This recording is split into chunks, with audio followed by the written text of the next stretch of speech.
嘉义市消防局今年的3月开始来改变排假的制度，结果煞标出讲，这消防人员是假休困、真被勤。消防员工作权益促进会甲议员是要求嘉义市的消防局爱甲2000多万的加班费全部还倒转来。也毋过消防局是回应讲，一切拢是依法保障健康权。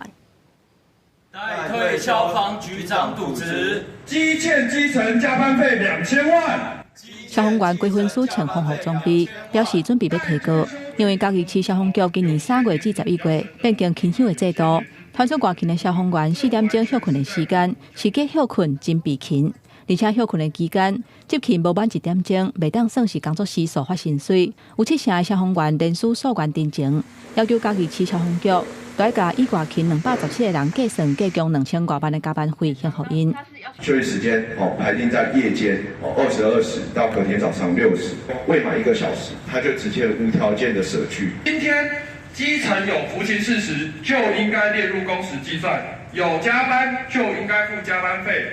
消防员工作权益促进会认为讲，这毋但是违反消防署各级消防机关轮班轮休、人员勤休实施要点的规定，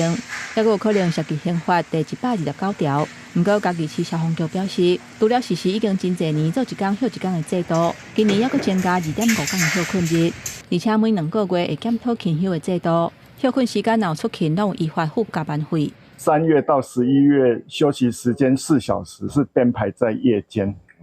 那因为我们是合法合于规定，休息时间本来就是不列入那个服勤的时间。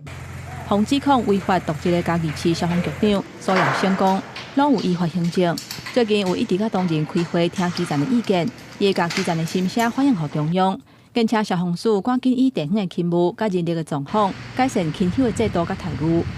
记者综合报道。